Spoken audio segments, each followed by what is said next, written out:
Fala galera, beleza? Tudo bem com vocês?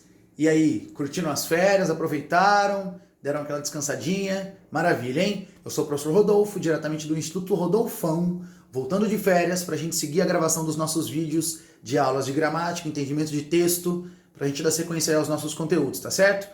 Reparem que eu sigo a quarentena à risca, meu cabelo está cada vez maior, mas eu estou na minha casa me cuidando, espero que vocês estejam aí na casa de vocês. Show de bola? Galera, então eu tô aqui, né?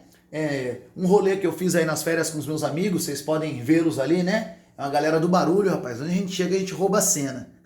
Entendeu? Queridos, bora lá então. A gente vai recomeçar as nossas aulas falando de sinais de pontuação. Eu vou gravar 3 vídeos aqui para vocês. Um sobre o emprego da vírgula no período simples, vírgula no período composto e os outros sinais de pontuação. Tá certo? A gente vai começar hoje falando da vírgula no período simples. Eu quero começar desfazendo aqui um mito. Galera, a função da vírgula no texto não é dar uma respirada, não é dar uma pausa. Não existe nenhuma relação entre o emprego da vírgula e uma pausa para respirar, tá certo? O que acontece? Quando a gente lê um texto em voz alta, a gente precisa tomar ar em alguns momentos. Não dá pra gente puxar o ar e começar a falar e não voltar nunca mais. Então, pra gente recobrar o ar, pra gente inspirar de novo e poder continuar falando, a gente usa em alguns pontos do texto. Pode ser ponto, pode ser vírgula, mas ainda que não tenha uma pausa, um ponto, uma vírgula, a gente vai parar a leitura para respirar. Isso é natural. Até essa ideia errada de que a vírgula serve para dar uma respirada faz com que pessoas errem o emprego desse sinal de pontuação, porque, nossa, todas as pessoas que chegaram naquele momento estavam mal vestidas. Nossa, fiz uma pausa aqui, tem que pôr uma vírgula. Mas neste caso, por exemplo, não haveria vírgula, porque a gente não poderia separar o sujeito do verbo. Então, galera, vírgula não é balão de oxigênio, ela não é empregada porque eu preciso dar uma pausa na leitura, porque eu preciso dar uma respirada. O motivo da vírgula é sintático ou estilístico, porque ela também pode ser usada para enfatizar, certo? Sintático, estilístico, a gente vai verificar agora, beleza?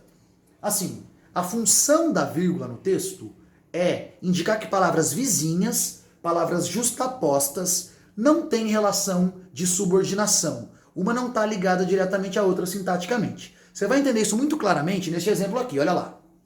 Entre certos povos, antigos rituais religiosos incluem o sacrifício de animais. Repara, com a vírgula entre povos e antigos, eu percebo que a palavra antigos não se refere a povos, que ela se refere a rituais. Se eu mudar a vírgula de lugar, se eu tirar ela aqui de antes de povos e colocar depois, eu vou inverter a que termo faz referência ao adjetivo antigos. Agora, antigo se refere a povos e não mais a rituais. Para que a vírgula serve? Para indicar que termos vizinhos justapostos não têm relação de subordinação. Quando você for tuitar aí na sua casa, você tem que tomar cuidado.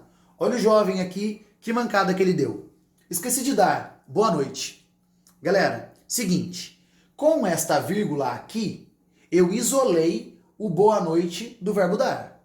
Sem a vírgula, boa noite é o objeto direto do verbo dar, é o que eu não dei. Quem dá algo, o que é boa noite. Com a vírgula, eu isolei, eu estabeleci que não existe relação sintática entre boa noite e o verbo dar. Aí boa noite vira uma interjeição de despedida. Boa noite. E o verbo dar foi usado sem complemento. Vocês sabem que o verbo dar sem complemento na língua portuguesa prática, na linguagem cotidiana, ganha um significado todo especial aí, que foi o sentido que o querido aqui criou na frase dele. Esqueci de dar. Boa noite. Beleza? Então, queridos, atentem aí para essa possibilidade de a vírgula alterar o sentido do texto quando você isola sintaticamente termos. Show de bola? Queridos, então agora a gente vai falar de quando a gente tem que empregar a vírgula dentro do período simples. Lembrando que período simples é aquele que tem apenas uma oração. E quando a gente, em hipótese nenhuma, pode empregar essa vírgula. Vamos começar? Os termos básicos da oração são o sujeito, o verbo e o complemento do verbo, se o verbo for transitivo. Sujeito, verbo, complemento. Galera, a gente nunca emprega vírgula entre o sujeito e o verbo, entre o verbo e seus complementos, e entre o substantivo e os seus satélites. Então, palavras, funções sintáticas contíguas, vizinhas, não admitem vírgula as separando. Então, olha aqui, entre o sujeito e o predicado, entre o sujeito e o verbo, nunca vai poder ter vírgula. Todos os componentes da mesa recusaram a proposta. Ainda que eu faça uma pausa aqui, eu jamais poderia colocar uma vírgula, porque todos os componentes da mesa é o sujeito e recusaram é o verbo. Show de bola? Não pode ter vírgula também entre o verbo e os seus complementos. Então olha aqui. O trabalho custou sacrifício aos realizadores. O que custa, custa algo a alguém. Verbo transitivo direto e indireto. O que é o algo? Sacrifício. O que é o a alguém? Aos realizadores. Não tem vírgula entre o verbo e os seus objetos. Professor, e se eu falasse assim, ó? O trabalho custou aos realizadores sacrifício.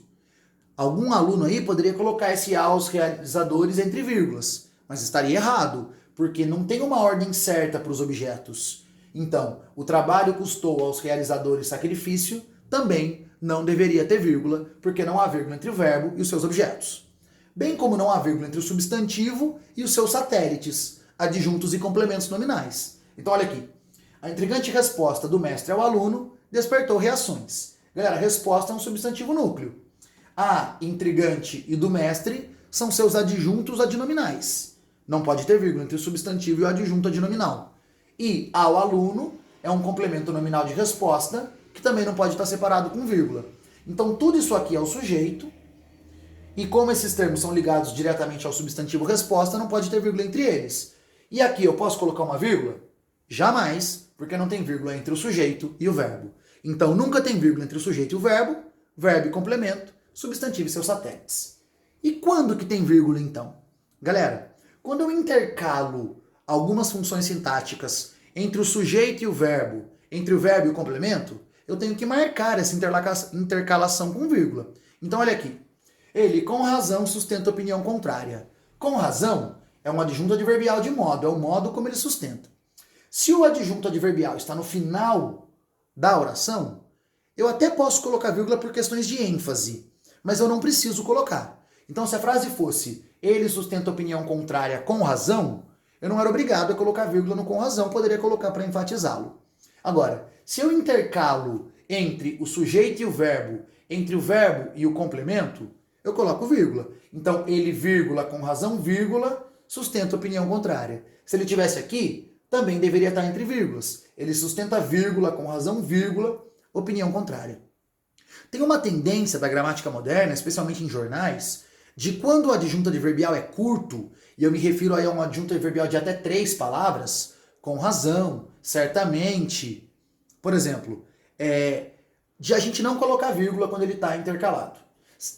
Tá certo colocar e é uma recomendação gramatical. Mas existe essa tendência atual de quando ele tem até 3 palavras a gente não colocar a vírgula, tá bom? Se ele for mais extenso, aí a vírgula tem que ser obrigatória, não tem jeito, beleza? Mas o usual é empregar a vírgula no adjunto adverbial intercalado.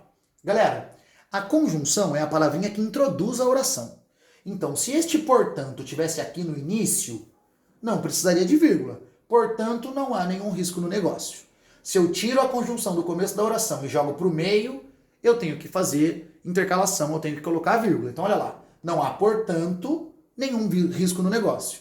Vírgula para a intercalação da conjunção. Quando eu intercalo expressões explicativas ou corretivas, ou seja, melhor dizendo, por exemplo, isto é, elas têm que estar entre vírgulas. Então, ó, todos se omitiram, isto é, colaboraram com os adversários. Eu, vírgula, por exemplo, vírgula, adoro jogar tíbia. Por exemplo, entre vírgulas, porque ele está intercalado. Beleza? Galera, o aposto intercalado, explicativo, também tem que estar entre vírgulas. Olha aqui. O tempo, nosso inimigo, foge rápido. Intercalei o aposto explicativo, nosso inimigo, entre o sujeito e o tempo e o verbo foge. Vírgula nele. E também quando eu intercalo o predicativo do sujeito. O lugar natural do predicativo do sujeito é depois do verbo. Então, ó, se esse cansado tivesse aqui, ele não teria vírgula. João voltava cansado do trabalho em pé no metrô. Agora, como eu coloquei o cansado aqui, entre o sujeito e o verbo, eu coloquei vírgula para mostrar que é um predicativo do sujeito intercalado. Tá certo? Sobre isso aqui eu quero dar uma dica para vocês. O adjetivo que se liga a um substantivo pode ou não estar entre vírgulas. Mas se você colocar entre vírgulas, você altera o sentido. Então olha aqui. Os torcedores otimistas acreditaram em seu time. Sem vírgula, otimistas pertence ao sujeito. Então o sujeito da oração é esse aqui, ó. Os torcedores otimistas. a função sintática de otimistas é adjunta de nominal, e o sentido que eu crio é que apenas os otimistas acreditavam no time, os demais não. Aqui, os torcedores otimistas acreditaram no time.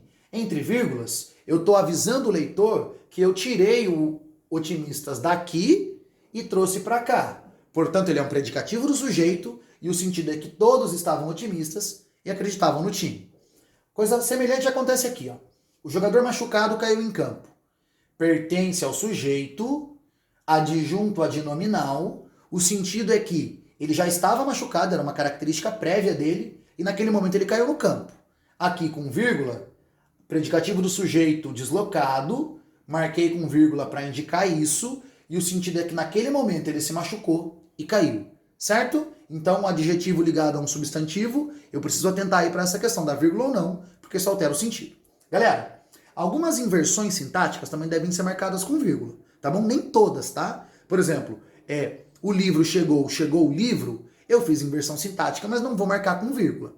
A inversão sintática do adjunto adverbial, quando eu trago para o começo da oração, eu marco com vírgula. Por cautela, deixamos um depósito. Adjunto adverbial antecipado à oração, vírgula.